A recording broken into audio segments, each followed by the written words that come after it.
Hey everyone, welcome back from spring break. We're jumping into another week of online learning, and today we are going to continue factoring. So far we have two methods in the bag. We have greatest common factor, and we have factoring by inspection. Today we're going to add one called difference of squares. Before we do that, I posted two videos for you to recap, one of them on greatest common factor, one of them on inspection. So go and watch those videos to get yourself back in the mindset of factoring. And then we'll continue with today's lesson, which is on difference of squares, and we are going to jump right into that now. And here we are in our workbook, page 347, and we're going to look at factoring difference of squares. So we're going to start by looking at something kind of similar to what we know, and then expand that out a little bit further. So we're going to start with a table, and this is actually a good review of factoring by inspection. The table's kind of set up. I have my polynomial in the middle. I'm going to talk about finding that magic combo on the left, and then I'll factor it on the right. So this polynomial, x squared minus 6x minus 16, well, that would mean multiply to the constant, multiply to negative 16, add to negative 6. And I know those numbers are, what would those be? I think 8 and 2, but I'd have to make it a negative 8 and positive 2. So the factored form would be x minus 8 and x plus 2. Factoring by inspection, I can jump right to my answer. Great. The next one, it doesn't actually give me the polynomial. It just says you have to sum to negative 15 and multiply to negative 16. Well, I know that would be x squared minus 15x minus 16. I know kind of where those numbers come from. That magic combo would be negative 16 and positive 1, giving me a factored version of x minus 16, x plus 1. So this is a nice review of inspection. And then this next one is a little weird because it's telling me I sum to 0, but I multiply to negative 16. So if I look in the middle, what this is saying is I don't actually have an x term. The best way to write this would be x squared minus 16. But I guess I could think about it as, okay, multiply to your constant negative 16, add to 0, because there's 0 x's, I wouldn't write them. Okay, well, multiply to 16, negative 16, add to 0. Oh, 4 and negative 4.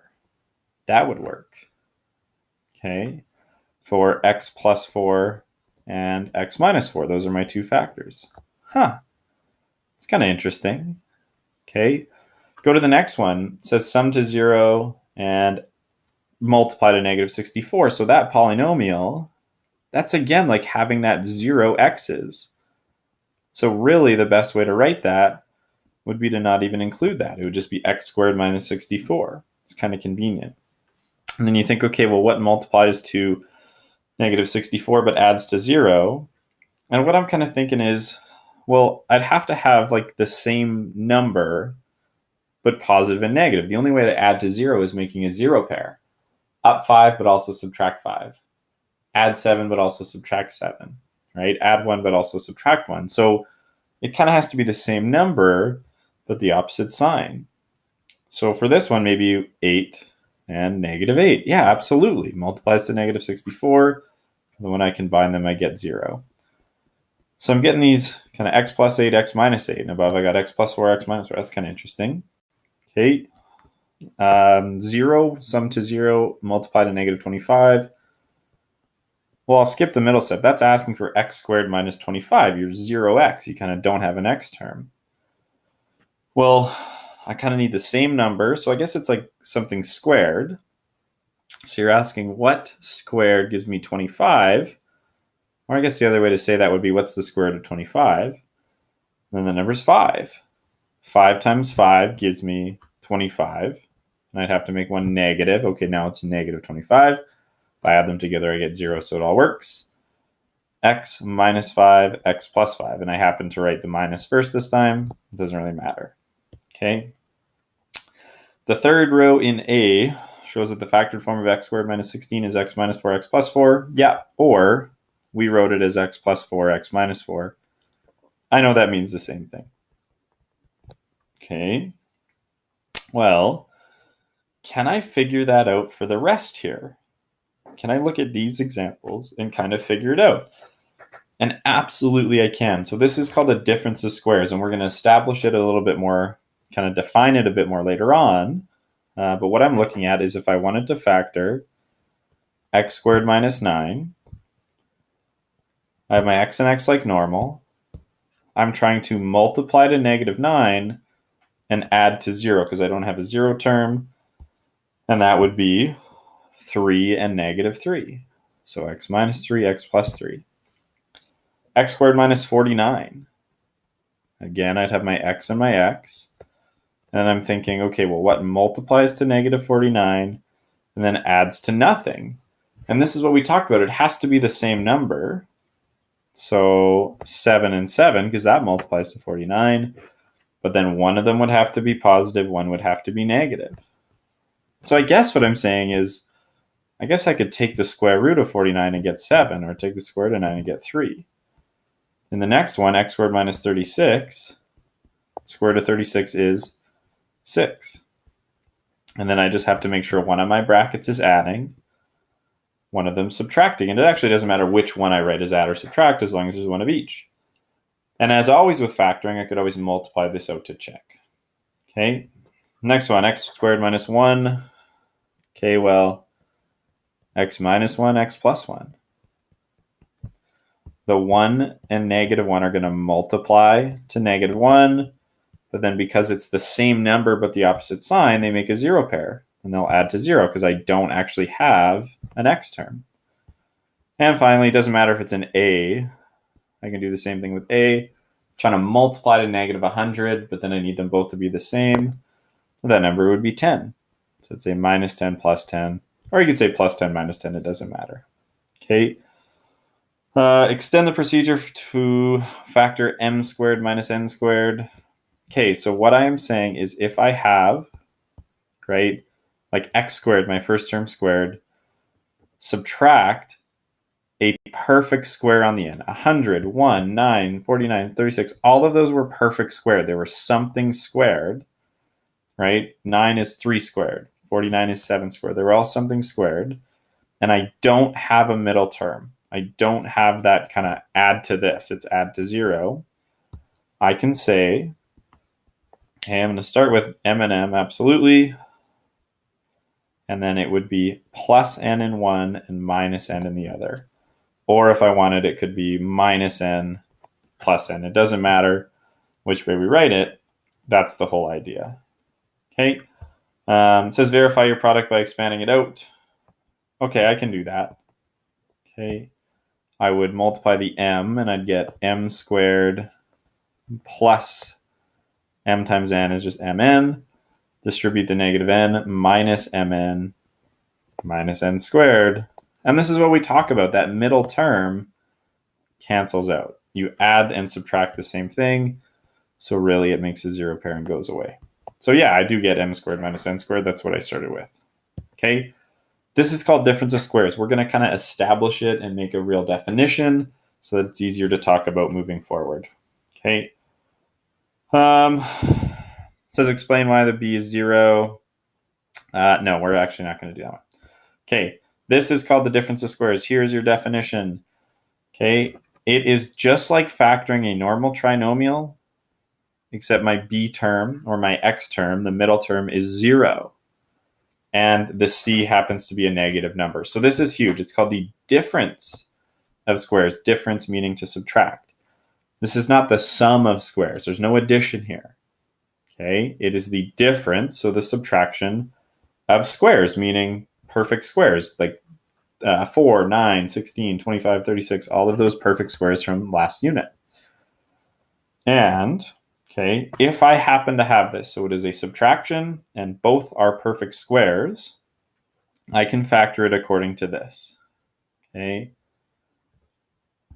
a squared minus b squared is the product of a minus b times a plus b. And if I can remember this, if I can use this, I can factor things really quickly and really easily. Difference of squares is one of my favorite types of factoring. Don't really know why, I just like it. Okay, so if we can remember this and kind of remember where it comes from, we're going to be A-okay.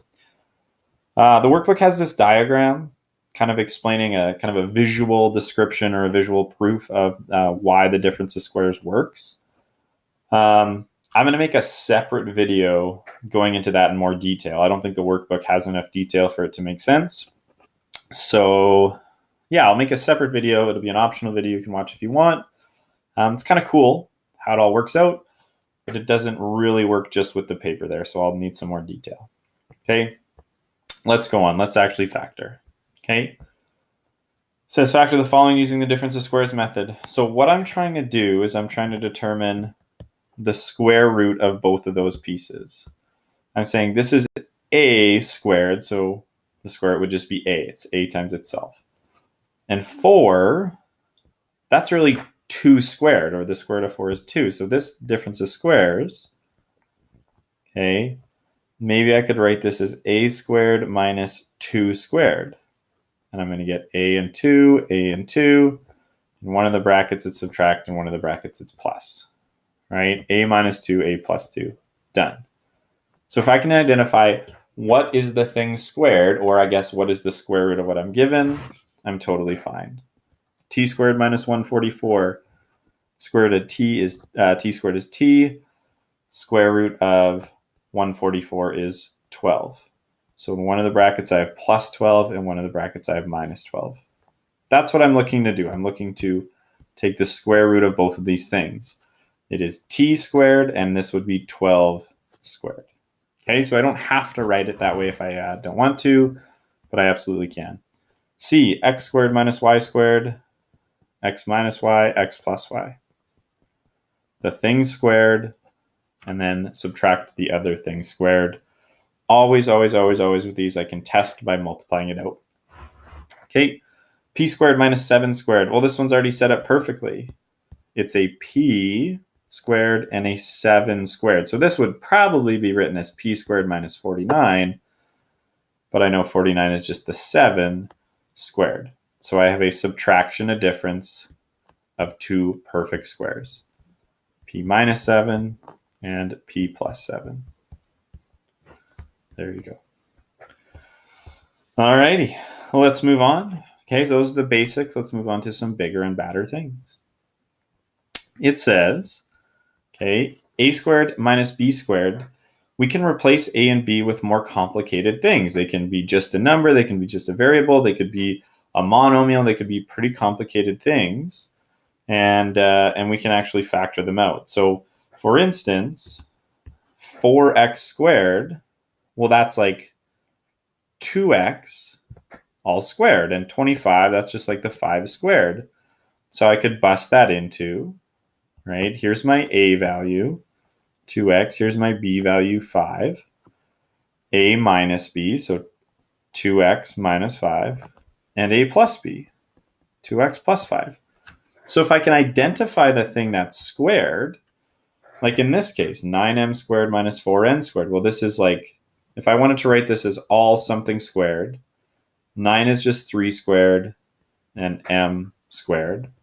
And then 4n squared would be 2 and n all squared, and it's shown right here. So it's like I'm saying, what is the square root of each of these pieces, or how could I write it as something squared? And it would be 3m minus 2n, and then those same pieces, but with an addition, 3m plus 2n.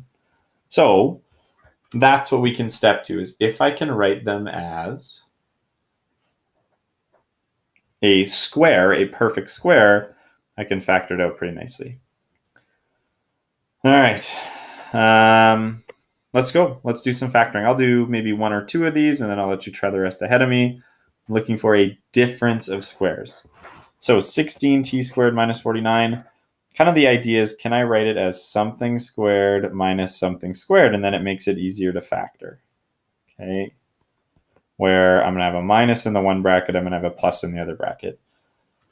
Well, 16, that's just 4 squared. And t squared, well, that'd be just a t squared. I have to write both pieces. So if I were to square this bracket, I'd get 16t squared. And 49, that's just 7 squared. So if I can break it up into the pieces, well, then I could write 4t minus 7, 4t plus 7. Okay. So this middle step, technically you don't need to do if you can see the square rooting in your head. But I think it's good to show. I think it's very good to show. Okay, B, 81a squared minus 1. 81, that's just 9 squared. And you have your a, so 9a all squared, minus 1 is a great number because 1 squared is still 1. So I can write 1 as a perfect square. So then I'd get 9a minus 1, 9a plus 1. This whole time I'm filling in this idea of a squared minus b squared equals a minus b, a plus b. That's what I'm filling into the whole time. Okay, the difference of squares. So you've got 4 examples. Try to factor these ones ahead of me. A little bit tricky, and watch out. There's one that might not work, so I'll give you that little warning. But go ahead and pause the video and try these ahead of me. A little longer than a few minutes later. And we are back, and I did C and D ahead of you. I got my answers there, kind of writing them as perfect squares, so you can check to make sure you're right. I go on to E, 4x squared plus 25, and we might be pretty tempted to say, okay, well, that's 2x squared plus 5 squared, and go from there. Maybe I say it's 2x plus 5, 2x minus 5. But then if I were to check and I were to actually think about this one, if I multiply that out, I get, okay, yeah, 4x squared, okay, minus 10x, okay, and then I'd get plus 10x, okay, good, and then I'd get minus 25. And if I simplify that, I get 4x squared minus 25, and you say, wait a minute, that is not what I started with. I started with 4x squared plus 25. And then you think about it and you say, oh, right. This was not the sum of squares rule. This is the difference of squares rule. So I'm going to delete all of that, and I'm going to go back and I'm going to say not factorable. Maybe I could have pulled out a common factor, but I can't. I factor difference of squares, not sum of squares. So that's not one I can factor. Okay, so a bit of a trick question. So it only works when it's a difference. It only works for subtraction. F, 64, that could be written as 8 squared minus, okay, I'm dealing with a difference, that's good.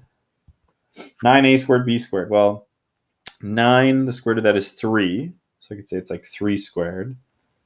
And then you have a squared and b squared. So I can put those in my brackets. And this one I can go the normal, a minus b, a plus b. There you go. Factored using the difference of squares. Alrighty, let's move on and wrap it up here. Okay, final question. Difference of squares involving a common factor. Yeah, I'm not going to spend much time on this. I'll go through it quickly. Always, always, always, always, always, before you try any method of factoring, we factor out the greatest common factor. This doesn't change as we add more and more methods, but the thing that remains is we always try to factor out a common factor first. Like 2a squared minus 50, I could factor out a 2, and I'd get a squared minus 25. And then you'd say, oh, okay, well, a squared minus 25, I can keep factoring, because that would be a minus 5, a plus 5. That's a difference of squares. And there's my answer, factored all the way out. Okay, 3x squared minus 12y squared. Oh, yeah, first factor out the 3. You get x squared minus 4y squared. You'd say, okay, perfect. I factored out the common factor. I always do that first. And I'm left with the difference of squares because this is a perfect square and this is a perfect square. And I'd say you'd get x minus 2y, x plus 2y. Okay, so I'm not going to do C and D. You can try those on your own if you want, and then just multiply them out to check your answer. But it's just a reminder. We always, always, always, always factor out a common factor first, and then we do whatever method, whether it's inspection or difference of squares or whatever. So there you go. Okay, here is your homework. Page 350, 1, 2, 4 odd, 6 odd. And I'm going to have a check for understanding assignment today. It'll be really short, and that'll be on quizzes, so you can complete it quickly after you do the homework. And that is it for today. That is factoring by difference of squares. That is now our third method that we have in our pocket to factor polynomials, and it's a really good one to have. It's one of my favorites. So just a reminder, we have factoring by inspection and factoring by GCF. You can watch those optional videos. And then I am also making an optional video of the visual description of difference of squares. So if you want to watch that one as well, I kind of skipped over that in this lesson. But if you wanted to watch that optional video, I'll post it as well, and you can watch that one. As always, make sure you're asking questions in the Google form. Make sure you complete anything that I assigned today, like the quizzes that I'm going to assign today. And yeah, do all the homework, send me questions, all of that. Smash that like button, and I will see you guys next video.